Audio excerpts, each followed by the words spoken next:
મુક્તો મરીને પણ સુખ ન થાય, એવું બોલ્યા છે સ્વામિનારાયણ ભગવાન. સૌરાષ્ટ્રની અંદર, જુનાગઢ જિલ્લાની અંદર ભેંસજાળ કરીને ગામ છે. મુક્તો ત્યાંની એક બનેલી ઘટના છે. જુનાગઢમાં ગુણાતીતાનંદ સ્વામી બહુ મહાન પુરુષ બિરાજતા. એમના શિષ્ય હતા બાલમુકુંદ સ્વામી, બહુ દિવ્ય પુરુષ. બાલમુકુંદ સ્વામી ઉપલેટા પધારેલા, ઉપલેટા.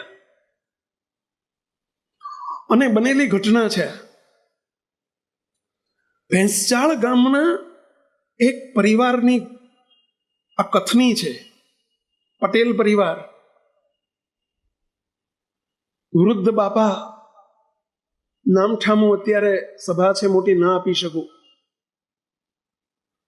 વૃદ્ધ બાપા જેમની ઉંમર હતી લગભગ 70-75 વર્ષની ઉંમર, સ્વામિનારાયણ ભગવાનના અનન્ય ભક્ત. 4 દીકરા હતા. વ્યવહાર બહુ સુખી હતો, દીકરાને ઘેર પણ દીકરા હતા. સ્વામિનારાયણ ભગવાનની ઉપાસના નિયમ ધર્મે યુક્ત આખો પરિવાર હતો. બાપાને સ્વામિનારાયણ ભગવાને એક વખત દર્શન દીધા.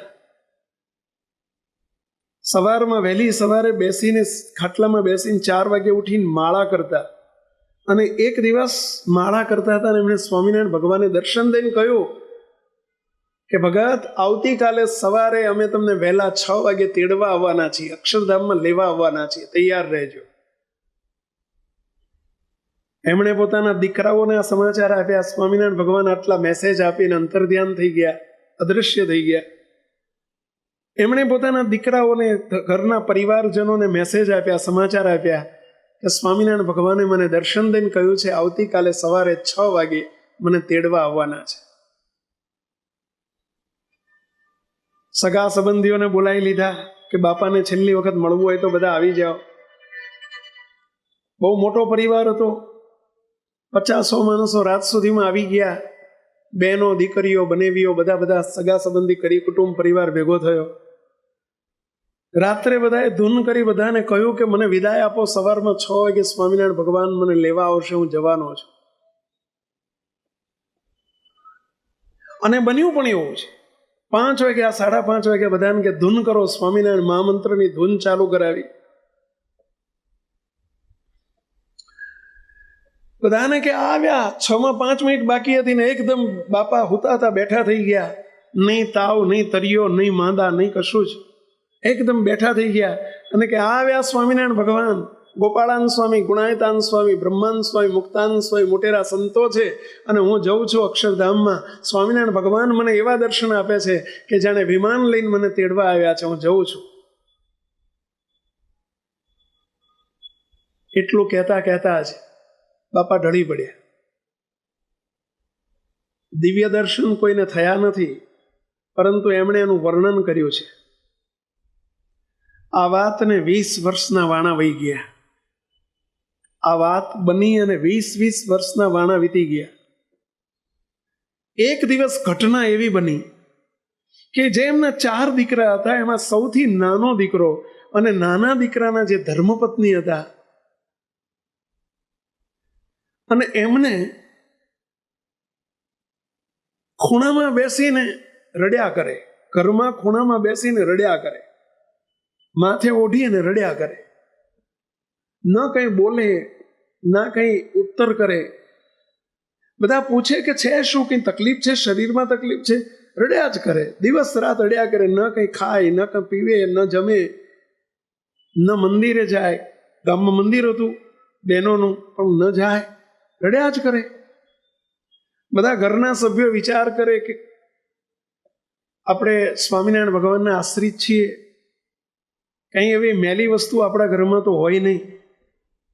જંત્ર મંત્ર દોરા ધાગા સ્વામિનારાયણ ભગવાનનો આશીર્વાદ છે કે જે એમનો આશ્રિત હોય ને જેના ગળામાં સ્વામિનારાયણ ભગવાનની વરમાળા કહેતા કંઠી હોય એને, અને જેને સર્વોપરી નિષ્ઠા હોય, તો એવી કોઈ વસ્તુ એને અડી ન શકે, સ્પર્શી ન શકે. હવે આ અમારા ઘરના સભ્ય છે અને એવું તો કલ્પના પણ ન કરાય કે કંઈક હોય, પરંતુ રડ્યા કરે છે. શું હશે? ઘરના સભ્યોએ વિચાર્યું કે હવે આ તો બંધ મુઠ્ઠી રાખવા જેવી વાત છે, કારણ કે આવી વાત ડિક્લેર ન થાય બહાર, ઘરનું ખરાબ દેખાય, સત્સંગનું ખરાબ દેખાય.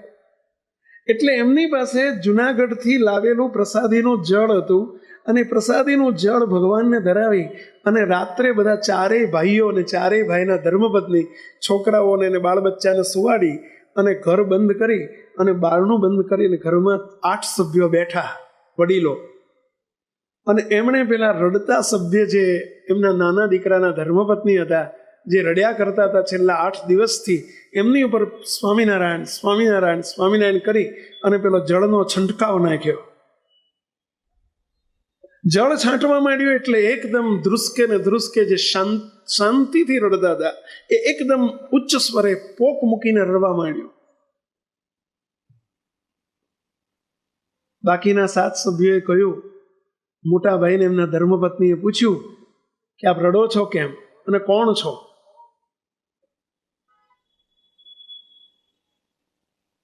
પેલા મહિલા સભ્ય રડતા રડતા એટલું જ બોલ્યા કે હું બોલી નથી શકતો, હું કોણ છું, આબરૂનો સવાલ છે. પરંતુ પેલા મોટા દીકરાને કહે છે તારો હાથ લાય અને મને એક પેન આપ, હું મારું નામ લખું કે હું કોણ છું.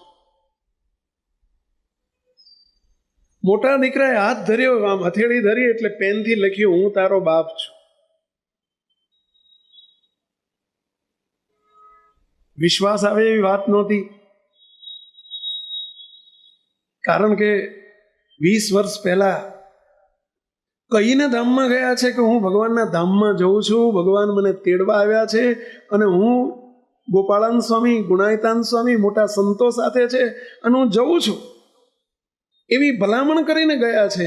અને આવું બને કેવી રીતે?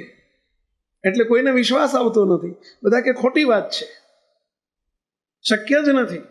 તમે તો સવારના 6 વાગે, તો કે તમે ના બોલશો, પેલી સ્ત્રી મહિલા બોલે છે, તમે ના બોલશો, હું આખું વર્ણન કરું કે આગલે દિવસે બાપાને મને સ્વામિનારાયણ ભગવાને દર્શન દીધા હતા. મેં તમને બધાને વાત કરી હતી, આટલા આટલા સભ્યો રાત સુધીમાં આવી ગયા હતા, નામ સાથે બધું કહી દીધું, આખું વર્ણન, હિસ્ટ્રી આખો કહી દીધો 20 વર્ષ પહેલાનો. સવારમાં 6 વાગે મને સ્વામિનારાયણ ભગવાન વિમાન લઈને તેડવા આવ્યા હતા, પરંતુ મને સહેજ સ્ત્રીમાં આસક્તિ હતી.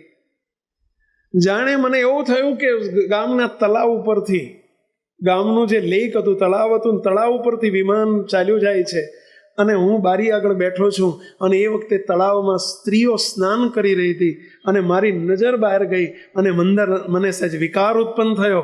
ભગવાને મને ત્યાં મૂકી દીધો, જાઓ રખડી પડો જાઓ, અને મને મૂકીને ચાલ્યા ગયા. હું 20 વર્ષથી, તમે જાઓ, વિશ્વાસ ના આવતો હોય તો તમે તળાવના કિનારે એક આંબલીનું વૃક્ષ છે, ઘટાદાર આંબલીનું વૃક્ષ છે, અને આંબલીના વૃક્ષ નીચે એક પથ્થર પડેલો છે, જે 2-3 ફૂટ અંદર છે, 1-2 ફૂટ બહાર છે.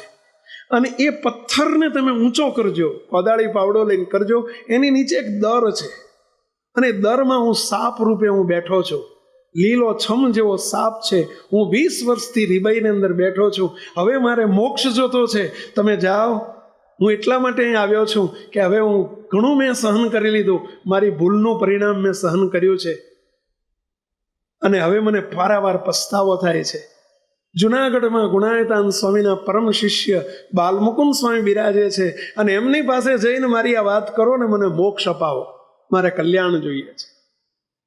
મારી નાની ભૂલમાં હું આજે આટલો 20 વર્ષથી હેરાન થઉં છું. રાત્રે ફાનસ લઈને, કારણ કે આ દિવસે આ બધું ઓપરેશન થાય એવું નહોતું, આબરૂનો સવાલ હતો.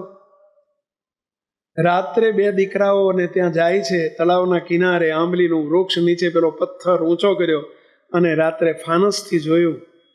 એ જમાનામાં લાઈટો નહોતી.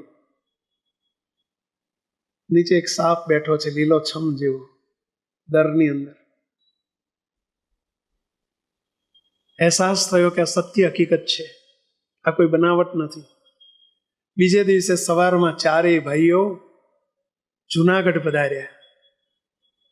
ગુણાયતાન સ્વામી તો આ લોકમાંથી અંતર ધ્યાન થઈ ગયેલા, પણ મોટા પુરુષ બાલમુકુંદ સ્વામી પણ એવા જ મોટા પુરુષ હતા. સમાચાર પૂછ્યા સ્વામી ક્યાં? તો કે સ્વામી તો ઉપલેટા પધાર્યા છે. ચારેય ભાઈઓ ત્યાંથી ગાડું જોડીને ગયેલા, સીધા જ ઉપલેટા ગયા અને ઉપલેટા જઈને સ્વામીને મંદિરમાં જઈને સ્વામી આગળ રડી પડ્યા. એક રૂમમાં લઈ જઈને સ્વામીને કહે છે, સ્વામી આવી ઘટના બની છે. પહેલો તો પ્રશ્ન પૂછ્યો કે સ્વામી, કોઈને સ્વામિનારાયણ ભગવાન